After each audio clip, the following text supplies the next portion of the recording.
मैं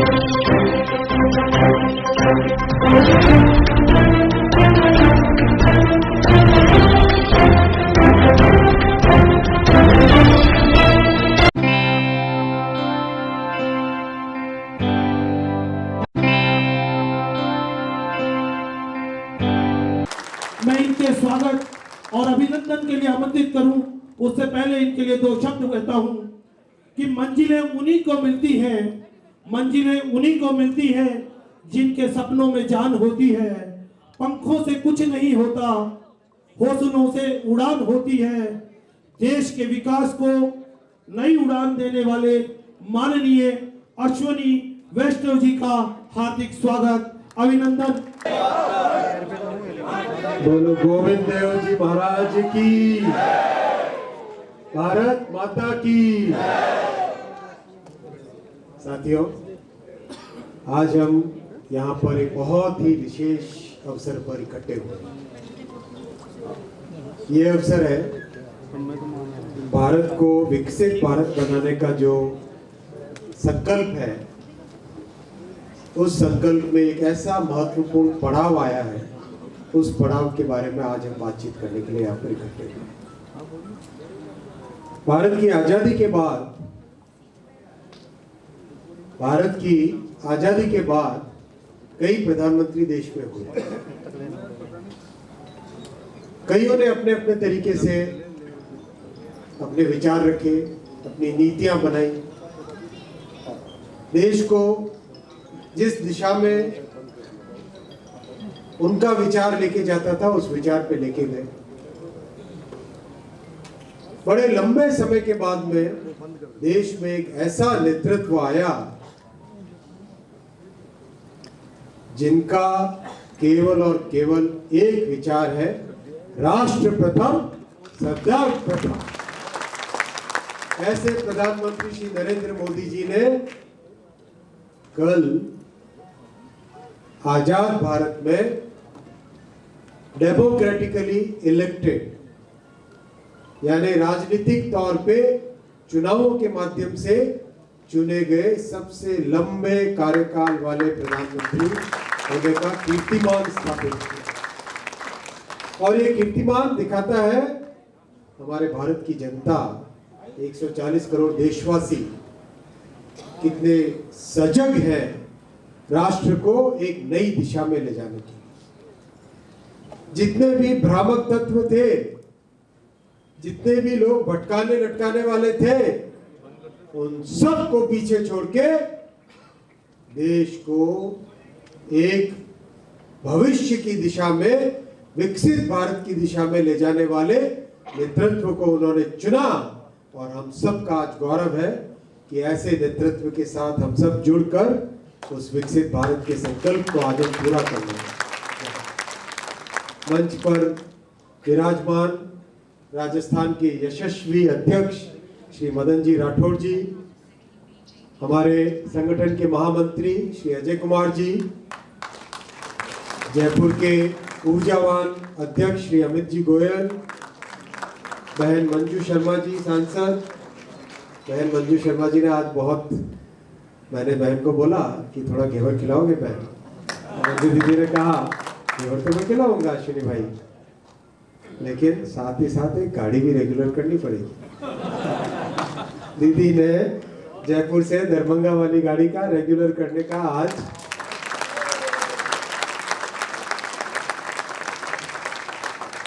मैंने कहा मंजू दीदी जितनी बार आऊंगा उतनी बार आप घेवर खिलाओगे तो उतनी मुझे गाड़ियां लानी पड़ेगी। मैंने जीएम साहब को बोला भाई कि बहनों का भार बड़ा भार होता है, बहनों के भार को जल्दी से जल्दी पूरा करना जरूरी होता है। तो जीएम साहब ने कहा कि 2 महीने के अंदर अंदर पूरा कर देंगे। जीएम साहब है, जीएम साहब 2 महीने ज्यादा हो जाते हैं बहन।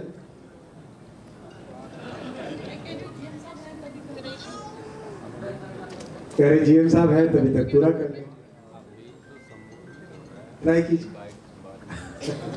वैसे भी बहन मंजू जी का जो हम सब के लिए, इनके परिवार का, पार्टी के लिए जो आशीर्वाद है, बाबूलाल जी भाई साहब को हम पूरे प्रदेश में हमेशा एक ऐसे नेतृत्व के रूप में देखते थे, एक ऐसे संगठन के रूप में देखते थे जिन्होंने हमारी पार्टी की, हमारे दल की एक बहुत ही एक मजबूत नींव रखी पूरे प्रदेश में। मैं अभी 3 जनरेशन से कार्यकर्ता हूँ। आप मेरा परिचय आईएएस के तौर पे जानते होंगे, लेकिन एक और परिचय है, दादाजी ने जनसंघ की स्थापना के समय से पार्टी के लिए पाली में हमारे माननीय अध्यक्ष जी जानते हैं किस तरह से पिताजी ने, दादाजी ने जनसंघ की स्थापना के समय से काम किया। फिर एक समय के बाद में राजनीति छोड़ दी थी, लेकिन विचार और विचार के साथ जुड़े हुए हमेशा रहे। हमारे सबके बहुत ही अत्यंत सम्माननीय और बहुत ही वरिष्ठ, हम सबको गाइडेंस देने वाले सांसद श्री घनश्याम जी तिवारी जी, आपका भी बहुत बहुत अभिनंदन है। और लोकसभा में हम सबके मुखर विचार को रखने वाले श्री राव राजेंद्र सिंह जी, सांसद, आपका बहुत बहुत स्वागत है। बहुत ही ऊर्जावान ऊर्जा मंत्री और बहुत ही सहज, आज सुबह से मेरे साथ है हीरालाल जी नागर जी भाई साहब, बहुत ही अच्छा स्वभाव, कार्यकर्ताओं के कार्यकर्ता। ऐसे हीरालाल जी नागर जी का भी मैं बहुत स्वागत करता हूँ यहाँ पर, और जिनको शब्दों का खेल कैसा होता है, शब्दों की रचना कैसे करनी होती है, ऐसे गोपाल जी शर्मा जी भाई साहब, जो कि बोलते हैं तो बड़ा आनंद आता है सुनने में। नदी को किस तरफ से किधर ले जाएंगे, सुनने का आनंद है। कैलाश वर्मा जी हमारे नौजवान एमएलए बबलू के, और श्री बाल मुकुंदाचार्य जी, जिन्होंने जीवन में बहुत बड़ी एक साधना तपस्या के साथ राजनीति में आए। सभी उपस्थित प्रबुद्धजन, मीडिया के साथी, सम्मानित मंच जिनका नाम मैंने नहीं लिया, उनको भी मैं नमस्कार करता हूँ और माफ़ी चाहता हूँ। आज इस सभा में मैं विशेष बात रेलवे की रखूँगा, आईटी की रखूँगा, जिससे कि जो काम हो रहा है वो आपके सामने एक बार आए। प्रधानमंत्री जी ने देश में रेलवे का जो परिवर्तन किया है उसके बारे में अध्यक्ष जी अभी बता रहे थे। एक बड़ा फंडामेंटल चेंज आया है, बड़ा परिवर्तन आया है, साक्षात दिखता है वो परिवर्तन। चाहे कोई भी फील्ड हो, चाहे मेट्रो हो, चाहे रेलवे हो, चाहे हाईवे हो, चाहे पावर सेक्टर हो, चाहे एजुकेशन हो, अभी मेहरबा जी बता रहे थे एजुकेशन के बारे में, कोई भी सेक्टर हो, इंडस्ट्री हो, अभी बहन बता रहे थे इंडस्ट्री के बारे में।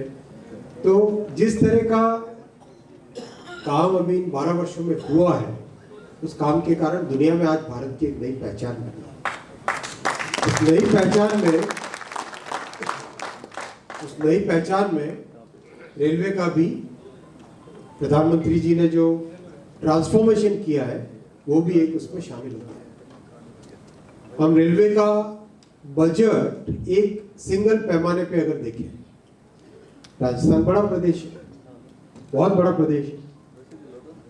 दूसरी बात, सामरिक दृष्टि से राजस्थान बहुत ही महत्वपूर्ण प्रदेश है, सीमा है, पाकिस्तान दूसरी तरफ है सीमा की, आर्मी का मूवमेंट होता है, एयरफोर्स का बड़ा सेंटर है। ऐसे में राजस्थान जैसे सामरिक दृष्टि से महत्वपूर्ण प्रदेश को क्या बजट मिलता था कांग्रेस के समय में? मात्र 682 करोड़ रुपए का बजट मिलता था, मात्र 682 करोड़। 2014 में मोदी जी ने जिम्मेदारी संभाली देश की, बजट को डबल किया, 3 गुने किया, 4 गुने किया, 5 गुने किया, 10 गुना किया, और अब राजस्थान को रेलवे के लिए बजट मिलता है 15 गुना बजट मिलता है।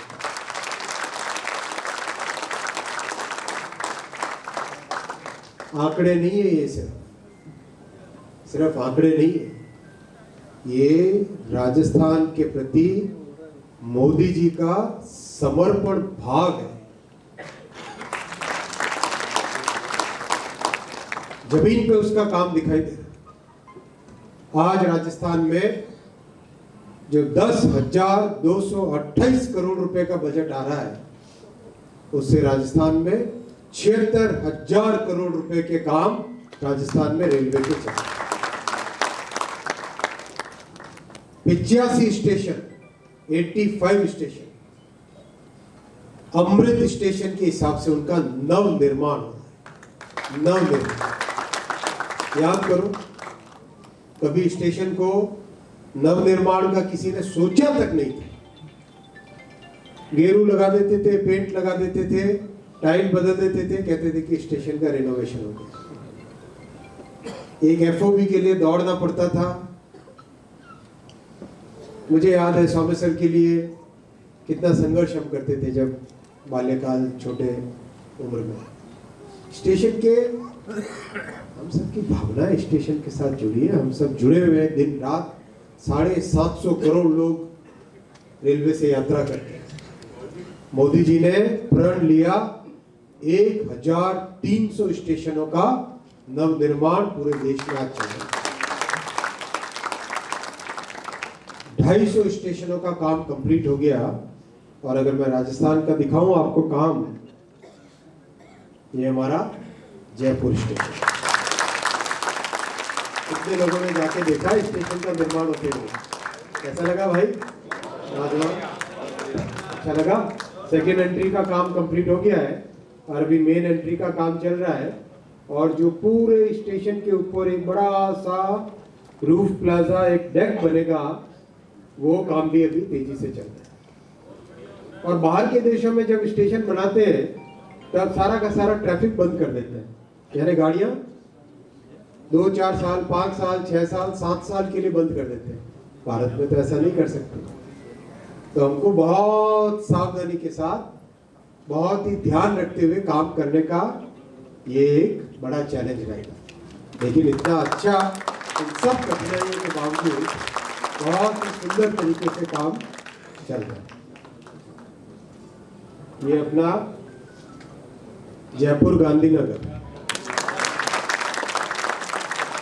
क्या है देखो, हम दिखाए जाके ऊपर किसी ने बालकनी में जाके काम दिखाए।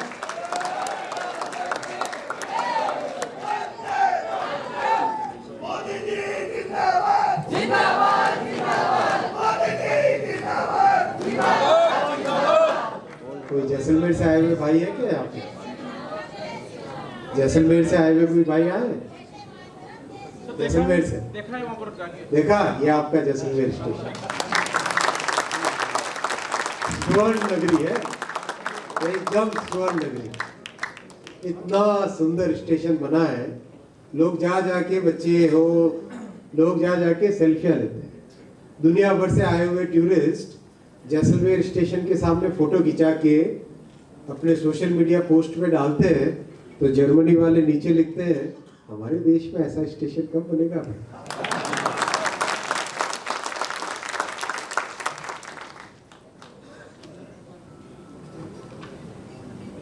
जोधपुर, कितने लोग हैं जोधपुर के? कोई है इधर? एक है भाई, ये जोधपुर का स्टेशन, ये जोधपुर का स्टेशन शानदार बन गया, बहुत ही अच्छा बन गया।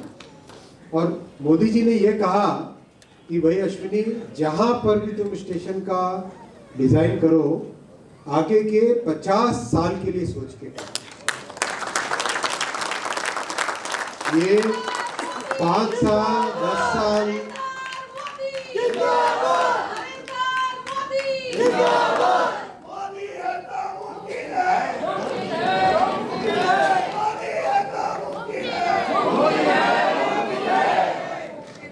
तो ये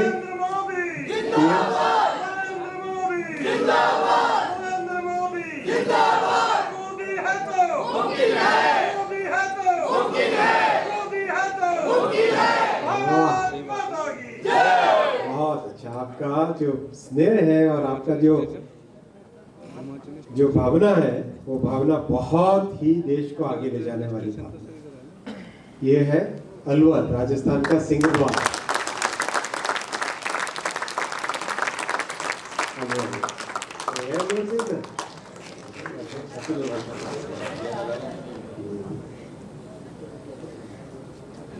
भुजिया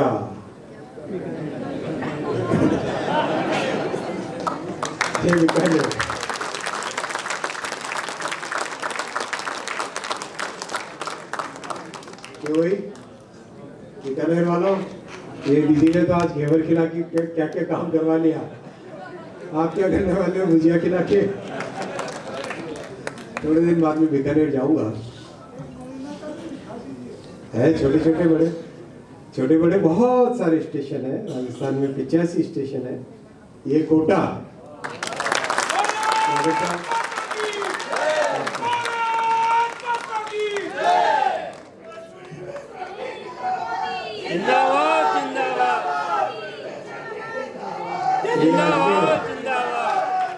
अजमेर वाला है कोई इधर?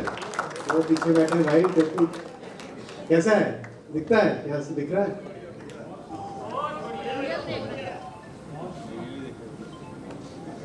छोटे स्टेशन भी है, केवल बड़ी जगह नहीं, छोटे स्टेशन भी। ये आबू रोड, ये आबू रोड का है।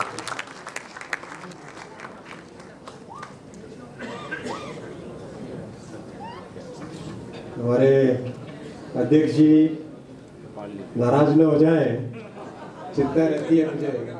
अध्यक्ष जी नाराज हुए तो भाई भविष्य से पार्टी से टिकट कट जाता है, बड़ी चिंता रहती है, इसीलिए ये पार्ली है।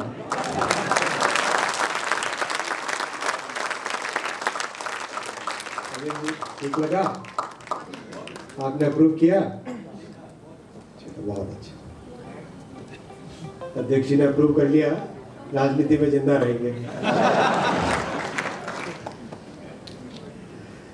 छोटे मतलब इतना अच्छे तरीके से ये जालोर, और थोड़े दिन पहले जालोर गया था, मतलब जैसे पूरे शहर के अंदर एकदम समा जाए स्टेशन, उसके साथ एक हो जाए और आनंद के साथ स्टेशन को लोग अपना माने, स्टेशन लोगों को अपना माने, वैसा ही इतना सुंदर कंप्लीट हो गया है, पूरा हो गया इसका काम।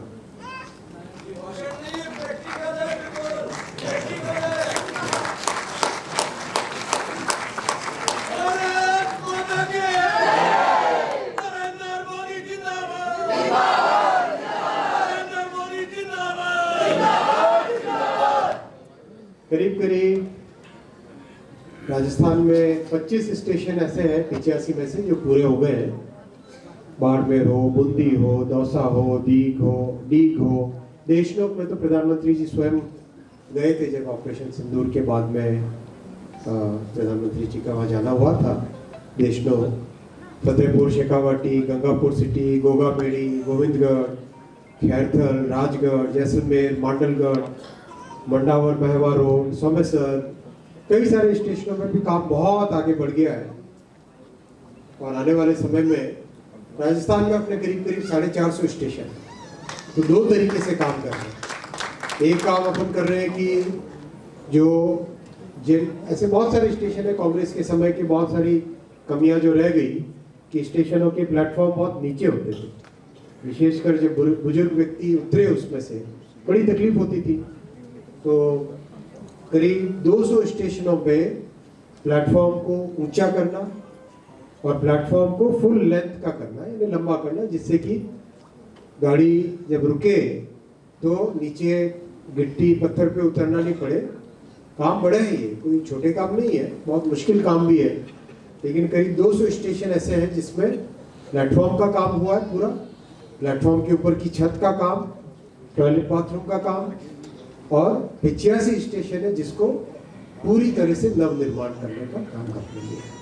और आने वाले समय में करीब ये सारे ही 450 स्टेशनों को एक तरीके से पूरा एक नया निर्माण करके, आप में से कई लोग जो बिजनेस से जुड़े हो, इंडस्ट्री से जुड़े हो, उनके लिए भी मैं जानकारी देना चाहूँगा कि मल्टी मॉडल कार्गो टर्मिनल, यानी जब अपना ये फ्रेट कॉरिडोर बना, तो फ्रेट कॉरिडोर में सबसे ज़्यादा लाभ मिला अगर किसी राज्य को, तो वो राजस्थान को मिला है। क्योंकि राजस्थान में से फ्रेट कॉरिडोर 560 किलोमीटर जाता है, 560 किलोमीटर। यानी राजस्थान में हम कहीं पर भी इंडस्ट्री लगाएं तो हम आसानी से अपना सामान कंटेनर में डाल के दुनिया के किसी भी कोने में आसानी से भेज सकते हैं। तो उसके लिए जो रेलवे का मल्टी मॉडल कार्गो टर्मिनल बनाना होता है, मल्टी मॉडल यानी जहाँ से ट्रक से भी ला सको और ट्रेन में भी सामान को चढ़ा सको, ऐसे अपने 24 टर्मिनल राजस्थान में अप्रूव हुए हैं। उनको गति शक्ति कार्गो टर्मिनल बोलते हैं। 10 इसके पूरे हो गए, मारवाड़, मुंडवा, खेमली, भोपाल सागर, सोनू, हड़वंत, सुंदड़क, मांडलगढ़, न्यू सरादना, हिरनौदा और केरला। ये 10 तो पूरे हो गए। 6 में काम बहुत तेजी से चल रहा है। जोगी मगरा, लानेला, धानक्या तो हम सबके लिए, विचार परिवार के सभी लोगों के लिए बहुत ही एक पवित्र जगह है। पंडित दीनदयाल जी की भूमि, कोटा, नवलगढ़, बीरदवाल और आगे आने वाले समय में जहाँ पे काम होने वाला है, शीतल नगर, बीरदवाल, गेगल आखरी, सोनू, खारिया खंगार, सालपुरा, परबतसर सिटी, बदवास। बहुत सारे काम रेलवे के इतने अभी काम चल रहे हैं राजस्थान में। आगरा से बांदीकुई की डबलिंग, अजमेर से चित्तौड़गढ़ की डबलिंग, बीकानेर से लालगढ़ की डबलिंग, देवगढ़ मदारिया से नाथद्वारा। ये प्रोजेक्ट है जो मारवाड़ और मेवाड़ को जोड़ने वाला प्रोजेक्ट है। वर्षों से इग्नोर था, निगलेक्टेड पड़ा था, मीटर गेज थी, गाड़ियां आती जाती नहीं थी उस पर। अब उसका गेज कन्वर्जन कर रहे हैं जिससे मारवाड़ और मेवाड़ जुड़े। नीमच बड़ी सादरी की नई लाइन, पुष्कर हमारी आराधना का बड़ा केंद्र, हमारी मतलब संस्कृति में, हमारे धर्म में पुष्कर जी को, पुष्कर महाराज को बहुत हम मानते हैं। ऐसे पुष्कर जी को बेड़ता से जोड़ने वाली लाइन, रामगंज मंडी से मध्य प्रदेश में भोपाल को जोड़ने वाली लाइन, रेवाड़ी से खटवास में बहुत बड़ा कार्गो का टर्मिनल है वो लाइन, उमरा से देबारी की डबलिंग, लुनी से भिलड़ी, जो सारे पोर्ट है गुजरात के, कांडला और मुंद्रा, उन पोर्ट को जोड़ने वाली ये जो लुनी, मारवाड़, ये होते हुए जालोर से होते हुए भिलड़ी वाली लाइन, इसका डबलिंग, मथुरा से धौलपुर की झांसी की लाइन, धौलपुर से सर मथुरा गंगापुर सिटी का गेज कन्वर्जन, रिंगस से सीकर की डबलिंग, ये हमारे पूरे के पूरे बॉर्डर एरिया को आगे जोड़ेगी। सवाई माधोपुर से जयपुर की डबलिंग, शिवपुर कला मध्य प्रदेश में, उसको कोटा के साथ जोड़ने वाली लाइन, तरंगा हिल से अंबाजी माता की लाइन, उनको जोड़ने की लाइन। ओवरऑल बहुत सारा काम रेलवे का राजस्थान में अभी तेजी से हो रहा है और करीब करीब हर महीने कुछ न कुछ का ऐसी चीज होती है जिसको हम कह सकते हैं कि आज ही इनॉग्रेशन के लिए तैयार हो। इतना तेजी से काम चल रहा है। कई नई गाड़ियां चालू की है। कोविड के बाद से ही करीब 46 गाड़ियां नई चालू की है। और आप सब समझते हैं, आप सब प्रबुद्ध जन है, जितनी पटरियां बनेगी उतनी ही गाड़ियां चलाने की कैपेसिटी बढ़ती है। इसीलिए बहुत फोकस है पटरियां बनाए। पटरियां बनाने से नई गाड़ियां चालू कर सकते हैं।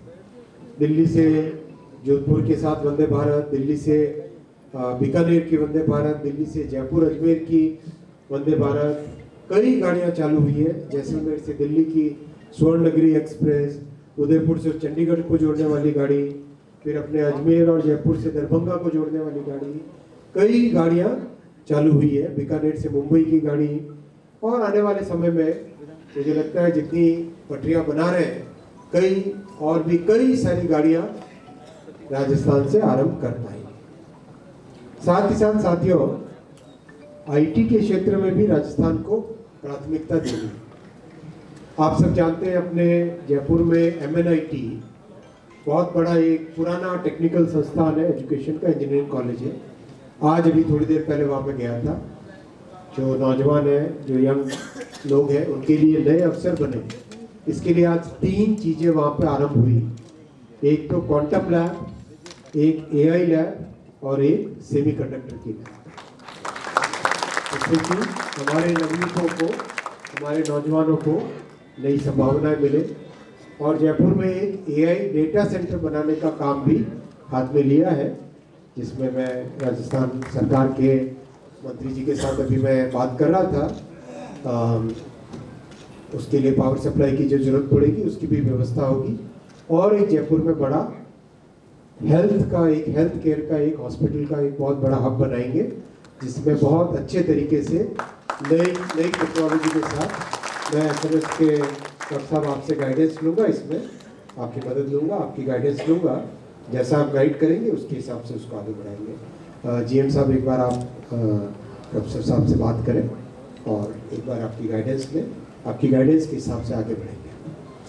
साथियों, ये 12 वर्ष केवल एक सत्ता के वर्ष नहीं, ये 12 वर्ष सेवा के वर्ष रहे, राष्ट्र निर्माण के वर्ष रहे, और ये 12 वर्ष भारत की नींव बनाने के वर्ष, वो नींव जो आने वाले समय में हमको विकसित भारत बनाने का जो बहुत बड़ा संकल्प हाथ में लिया है, उस संकल्प तक पहुंचाने वाले ये 12 वर्षों की नींव है।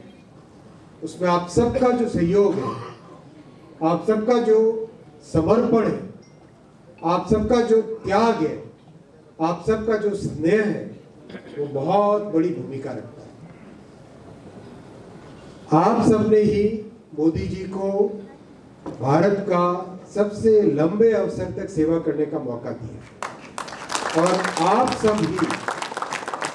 सब ही यही कीर्तिमान आगे कई वर्षों तक आगे बढ़ाएंगे और भारत को एक मजबूत देश बनाएंगे, एक ऐसा राष्ट्र बनाएंगे जो हमारा सदियों से परम वैभव का जो राष्ट्र है, जो हमारी कल्पना है, उस कल्पना का समृद्ध राष्ट्र, सशक्त राष्ट्र, वैसा एक राष्ट्र बनाएंगे।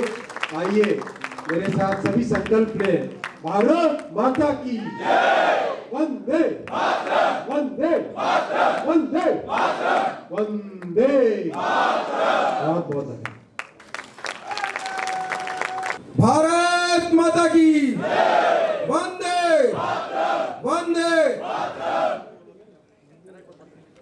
विकसित भारत संकल्प सम्मेलन के तहत और 12 साल विश्वास के, 12 साल विकास के और 12 साल जल कल्याण के, आज इस विषय पर इस पटुजन संगोष्ठी में पधारे भारत सरकार के केंद्रीय मंत्री और जिनके आने के बाद में मोदी जी के नेतृत्व में जिस तरह से पूरे भारत में ट्रेन मार्ग का कायाकल्प हुआ है, विद्युतीकरण हुआ है, और आप ये देखिए जहां जहां आप जाते हैं आपको बहुत शानदार, जानदार, आरामदायक वंदे भारत ट्रेन में सफर करने का मौका मिलता है। ऐसे आदरणीय श्री अश्विनी वैष्णव जी के लिए जोरदार तालियां बजनी चाहिए।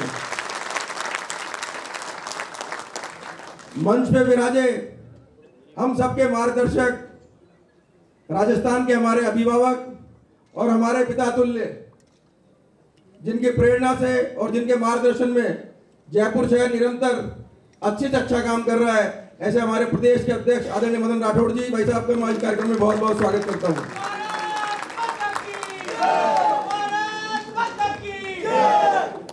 आज हमारे लिए एक और महत्वपूर्ण बात है, और महत्वपूर्ण बात यह है कि हमारे बीच में हमारे राजस्थान के नए संगठन महामंत्री आदरणीय अजय जी भाई साहब भी पधारे हैं। अजय जी भाई साहब का नाम है अजय। ये जहां जाते हैं वहां पार्टी को विजय मिलती है, तो एक जोरदार तालियां मैं समझता हूं स्टैंडिंग मोशन के साथ आप लोगों को अजय जी भाई साहब के लिए लगानी चाहिए। खड़े होकर ताली बजानी चाहिए, आपको एक बार जोरदार तालियां बजनी चाहिए।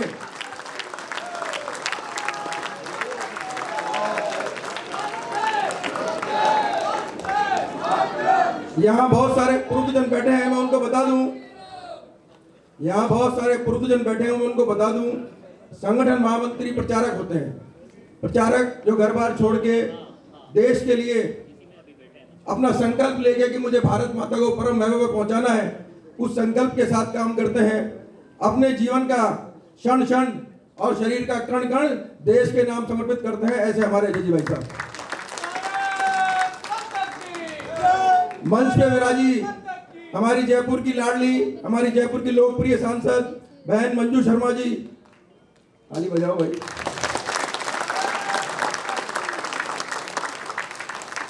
और राजस्थान भाजपा के ही नहीं, देश के वरिष्ठतम नेताओं में अगर शुमार किया जाए, क्योंकि पिछले 54 साल से लगातार राजनीतिक क्षेत्र में सक्रिय है, मेरी जितनी उम्र है उससे भी 4 साल ऊपर है आदरणीय घनश्याम तिवारी जी भाई साहब, हमारे विधानसभा के पूर्व उपाध्यक्ष, लोकप्रिय सांसद आदरणीय राव राजेंद्र सिंह जी, मंच पर विराजे हमारे राजस्थान सरकार के ऊर्जा मंत्री भाई हीरालाल जी नागर साहब, मंच पर विराजे जयपुर के हमारे लोकप्रिय विधायक गोपाल जी, हमारे बगरू के कैलाश वर्मा जी, और सबसे बड़ी बात, आज इस पूर्व जन संगोष्ठी में 5 ऐसे लोग मंच पर बैठे हैं जिन्होंने बहुत विभिन्न क्षेत्रों में बहुत बेहतरीन काम किया है। सबसे पहले मैं बात करूं श्री ओपी अग्रवाल साहब, मैं समझता हूं खड़े होना चाहिए एक बार आपको। ओपी अग्रवाल साहब खड़े हो जाइए एक बार, थोड़ा दिख जाएंगे लोग। आपका जयपुर में बहुत प्रतिष्ठित संस्थान है JECRC, और आप जयपुर के जाने माने CA हैं। उन्हीं के बगल में बैठे हैं दीपक माहेश्वरी जी, SMS जहाँ लाखों लोगों का इलाज होता है, आप उसके अधीक्षक हैं। गोपाल गुप्ता जी जो करड़े के संरक्षक हैं और बहुत समाजसेवी व्यक्ति हैं, ऐसे गोपाल जी गुप्ता का भी ताली बजाकर स्वागत कीजिए। मंच पे मेरी तरफ बैठे हैं रिटायर्ड IAS अधिकारी OP बैरवा साहब, और एक जयपुर का चिरपरिचित चेहरा पूर्व रिटायर्ड IPS भाई अशोक गुप्ता जी, और यहाँ उपस्थित सभी पुरुषजन, माताएं, बहनें और भाजपा के कार्यकर्ता साथियों।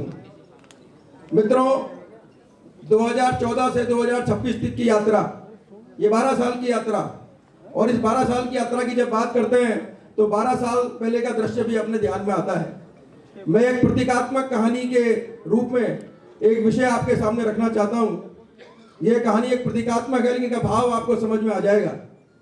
एक बार एक अमेरिका से एक आदमी आया, बहुत पैसे वाला था, उसे लगा कि मुझे भारत जाके भारत घूमना चाहिए।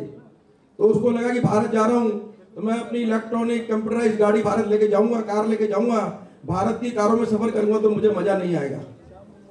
तो यहाँ पर भारत में आया, और भारत में आकर उसने अपनी कार से यात्रा की। कहीं गांव, दूर से दूर कहीं गांव में जा रहा था, और गांव में उसकी गाड़ी खराब हो गई। तो उसने बड़ा चिंता हो गई उसको कि मेरी गाड़ी इतनी कंप्यूटराइज्ड है, इलेक्ट्रॉनिक है, ये खराब हो गई, इसका मैं कैसे चालू करूं इसको। तो किसी ने सुझाव दिया कि बगल के गांव में कोई कल्लू मिस्त्री है, आप कल्लू मिस्त्री से बात करो, कारों की रिपेयरिंग तो वही करता है। तो गया, कल्लू मिस्त्री को ढूंढ के लाया। कल्लू मिस्त्री आया, बोनट खोला, बोनट खोल के 4 तार इधर जोड़े, 4 तार उधर जोड़े, गाड़ी स्टार्ट हो गई। तो उस अंग्रेज को बड़ा आश्चर्य हुआ कि मैं यहाँ पर आया और मेरी इलेक्ट्रॉनिक गाड़ी गांव के छोटे से मिस्त्री ने सही कर दी। तो उसने पूछा, तुमने इस गाड़ी को कैसे सही किया? तो उसने कहा कि मैंने इसको जुगाड़ से सही किया, जुगाड़ से। उसको बड़ा आश्चर्य हुआ कि चलो भाई ऐसी और टेक्निक इंडिया के पास में है। उसके बाद इसी तरह से घूमता घूमता, अरे भैया इसको बंद कर दो ना गेट को। इसी तरह वो घूमता घूमता एक ऐसी जगह जाने का उसने प्लान बनाया जहां पर ट्रेन से जाना ज्यादा बेटर था। तो रेलवे स्टेशन गया तो जगह की टिकट की खिड़की पर लिखा हुआ है फुल, कोई सीट खाली नहीं है। बड़ा परेशान हुआ कि मुझे जाना था, मेरा प्रोग्राम कैंसिल होगा। फिर उसे कोई मिल गया, आपके हमारे जैसा कोई मित्र मिल गया, उसने पूछा भाई क्या हुआ? बोला मुझे ट्रेन में जगह नहीं मिल रही है। तो चिंता मत करो, मैं करवाता हूँ आपकी जगह। उसने उसको ट्रेन का टिकट करा दिया। वो बड़ा आश्चर्यचकित हुआ कि यार फुल का बोर्ड लगा हुआ था और इसने टिकट बुक करा दिया। पूछा कैसे कराया? बोला जुगाड़ से कराया। वो बहुत प्रसन्न हुआ कि जब इंडिया के पास एक बहुत बड़ी टेक्निक है, जुगाड़। वो अमेरिका पहुंचा, बराक ओबामा से मिला, बोला साहब हमारा विश्व में सबसे बड़ा नाम है अमेरिका का, लेकिन भारत के पास एक ऐसी टेक्निक है जिस टेक्निक से अगर कोई भी काम करो तो सारा काम हो जाता है। वो टेक्निक अगर अमेरिका में आ जाए तो निश्चित रूप से अमेरिका को कोई हरा नहीं सकता। बराक ओबामा ने सोचा कि भाई वाकई अगर कोई ऐसी बात है तो मैं बात करता हूँ। उसने मनमोहन सिंह जी को फोन किया, तत्कालीन प्रधानमंत्री, 2014 से पहले की प्रतीकात्मक कहानी है ये। उन्होंने फोन किया माननीय बराक ओबामा जी को, बराक ओबामा जी ने मनमोहन सिंह जी को। उन्होंने कहा कि भैया हमें आपसे कुछ चाहिए। तो मनमोहन सिंह जी बड़े चौंक गए कि बोले ऐसी क्या बात है जो अमेरिका को हमसे चाहिए। उन्होंने कहा हमें आपसे टेक्निक जो आपके पास है जुगाड़, वो जुगाड़ टेक्निक चाहिए। वो जुगाड़ टेक्निक आप हमको दे दोगे तो बहुत मेहरबानी होगी। तो मनमोहन सिंह जी ने कहा कि हम आपको सब कुछ दे सकते हैं जुगाड़ टेक्निक नहीं दे सकते, क्योंकि हमारी तो सरकारी जुगाड़ पे चल रही है। तो 2014 से पहले देश चल रहा था जुगाड़ के आधार पर। देश में आर्थिक अनिश्चितता का माहौल था, घोटालों का माहौल था, और देश की इकोनॉमी लगातार धीरे धीरे पीछे की ओर जा रही थी। भारत को फ्रेजाइल 5, मैंने अश्विनी वैष्णव जी बैठे हैं यहाँ पे, फ्रेजाइल 5 में भारत की गिनती होती थी।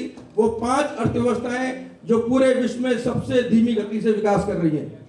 लेकिन 2014 के बाद में एक ऐसे व्यक्ति ने 26 मई 2014 का दिन भारत के इतिहास में एक स्वर्णाक्षर में लिखे जाने वाला दिन है। 14 मई 2014 को आदरणीय प्रधानमंत्री जी ने लाल किले की प्राचीर से देश के प्रधानमंत्री पद की शपथ ली, और उस दिन के बाद देश चला एक प्रतिबद्धता के साथ में, एक संकल्प के साथ में कि हमको भारत माता को परम वैभव पर ले जाना है, हमें हमारे लोगों का जीवन स्तर उठाना है, हमको अपनी इकोनॉमी को स्ट्रॉन्ग करना है। और उसी संकल्प के साथ प्रधानमंत्री जी ने देश की लाल किले की प्राचीर से कहा कि देश का हर आदमी अगर एक कदम आगे बढ़ेगा तो देश 140 करोड़ कदम आगे बढ़ेगा। 2014 से पहले की क्या स्थिति आपने देखा? आप कहीं जाते थे तो लिखा था अनजान वस्तु को ना छुए बम हो सकता है। ट्रेन में जाओ, बस में जाओ, कहीं भी जाओ, एक ही बात होती थी, अनजान वस्तु को ना छुए बम हो सकता है। और 2014 के बाद क्या स्थिति है? कहीं आपको देखने को मिला ये स्लोगन?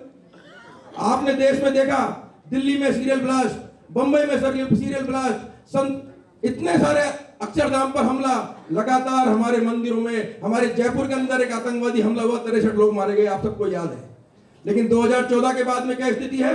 आज हमारी देश की तरफ उंगली उठा के देखता है तो 3 बार सोचना पड़ता है। भारत के बॉर्डर पे खड़े हुए सैनिक को गोली चलाने से पहले दिल्ली की परमिशन की आवश्यकता नहीं होती है।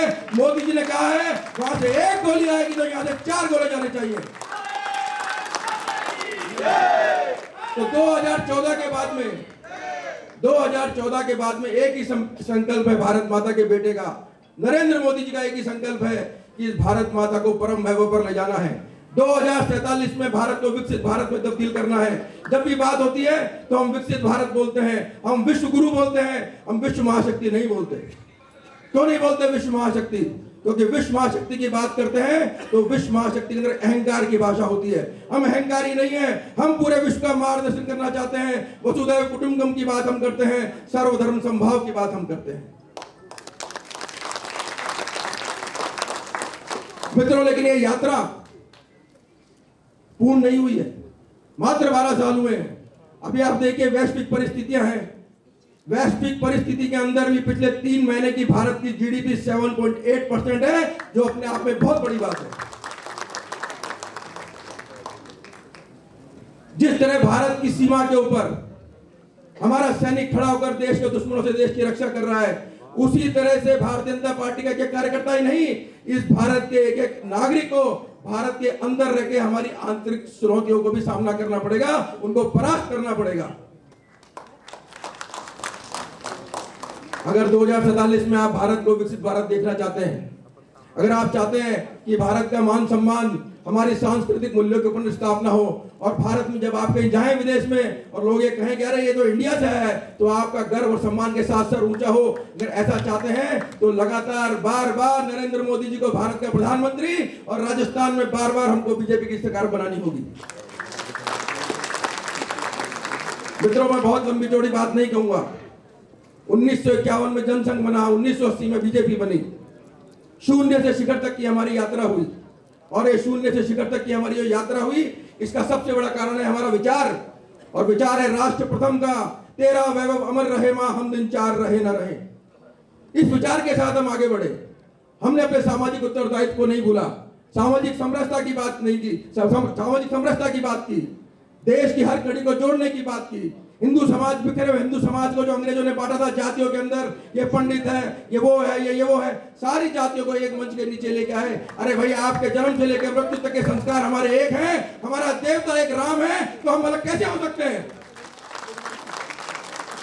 तो इस परिकल्प और विचार के साथ हम आगे बढ़े, और ये शून्य से शिखर तक की यात्रा हमने की है। लेकिन अभी शिखर पर पहुंचना आसान है, शिखर पर बने रहना आसान नहीं है। शिखर पर बने रहने के लिए और ज्यादा मेहनत करने की आवश्यकता है, क्योंकि जैसे जैसे आप आगे बढ़ते हो, देश के दुश्मन उतने ज्यादा सक्रिय होते हैं, आपको गिराना चाहते हैं। तो मैं समझता हूं इस समाज के हर नागरिक का ये कर्तव्य है, भारतीय जनता पार्टी के हर व्यक्ति का कर्तव्य है कि वो भारत के अंदर ये सनातन और राष्ट्रवादी सरकार है, इसके हाथों को मजबूत करे। और जब 12 साल के संकल्प है, मुझे खुशी होगी कि प्रधानमंत्री नरेंद्र मोदी जी के 20 साल होंगे, 21 साल होंगे, 22 साल होंगे, हम दोबारा इसी तरह मिलेंगे और इसी तरह बात करेंगे और हमारा भारत कहां से कहां तक पहुंचेगा।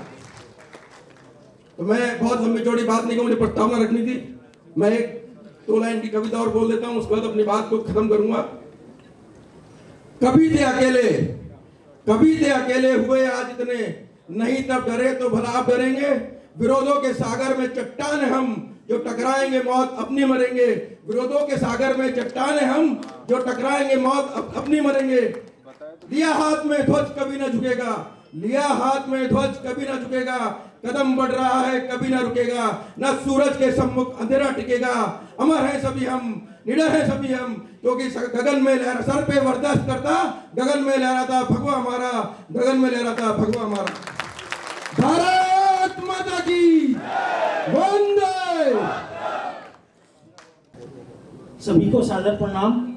मंचासीन सम्मानित अतिथिगण, आज के कार्यक्रम के मुख्य अतिथि, जो अभी जितनी भी योजनाओं की, नीतियों की हमारे यशस्वी प्रधानमंत्री नरेंद्र मोदी जी के द्वारा जो विजन दिया गया है भारत को विकसित करने का 2047 तक, उसके महत्वपूर्ण 3 महकमे जो जनता तक योजनाओं को ले जाते हैं, चाहे वो डीबीटी के माध्यम से है, चाहे वो सूचना और प्रसारण के माध्यम से लोगों को सही सूचनाएं मिलना, ऐसे 3 महत्वपूर्ण महकमों का कार्यभार हमारे सम्माननीय आज के अतिथि अश्विनी वैष्णव जी, जिनका प्रशासनिक जो अनुभव है और जो प्रशासनिक बारीकियां आपको पता है तथा जो नीतियों में विजन है, उसको धरातल पर ले जाने का आप काम कर रहे हैं। मैं राजस्थान की ओर से आपका हार्दिक अभिनंदन एवं स्वागत करता हूँ। क्योंकि मैं अभी उच्च शिक्षा विभाग में कमिश्नर के पद से सेवानिवृत्त हुआ हूँ, तो विकास की जो हम बात कर रहे हैं, उस विकास की बात की जो महत्वपूर्ण कड़ी है शिक्षा। किसी भी देश का यदि भविष्य और विकसित करना है तो उस देश के लिए शिक्षा बहुत महत्वपूर्ण पहलू है हमारा। और उस शिक्षा में 34 साल बाद जो हम सब मैकाले की शिक्षा पद्धति से रटन विद्या में और बाबू बनाने का काम हम जो कर रहे थे, उसको तोड़ते हुए हमारे यशस्वी प्रधानमंत्री जी ने 2020 में विभिन्न सुझावों के आधार पर जो राष्ट्रीय शिक्षा नीति लाए, जो राष्ट्रीय शिक्षा नीति की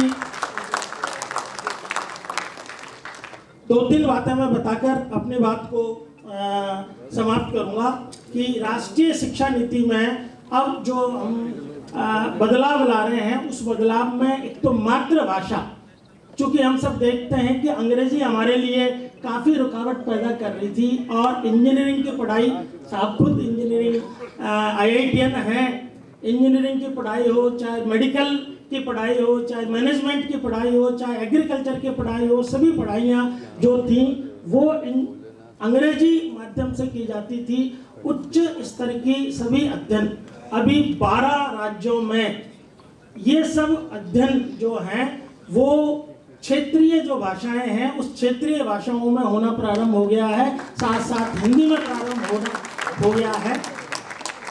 तो भाषा किसी भी बालक की, यानी केवल ऊपर से ही पॉलिसी नहीं, नीचे तक ग्राउंड तक जो पॉलिसी जा रही है, उस पॉलिसी से शिक्षा आम जन के लिए, गरीब व्यक्ति के लिए, किसान के बच्चे के लिए भी सुलभ हुई है। और स्किल जो है उसको राष्ट्रीय शिक्षा नीति में महत्वपूर्ण उसका भाग रखा गया है। मातृभाषा के साथ साथ कक्षा 6 से वोकेशनल ट्रेनिंग, इंटर्नशिप और लर्निंग विद अर्निंग का जो कॉन्सेप्ट है वो हम देखेंगे कि 2047 तक जो भी यूथ ग्रेजुएशन करेगा वो एक भी बेरोजगार नहीं होगा, एक भी बिना स्किल के नहीं होगा, सब स्किल से होगा।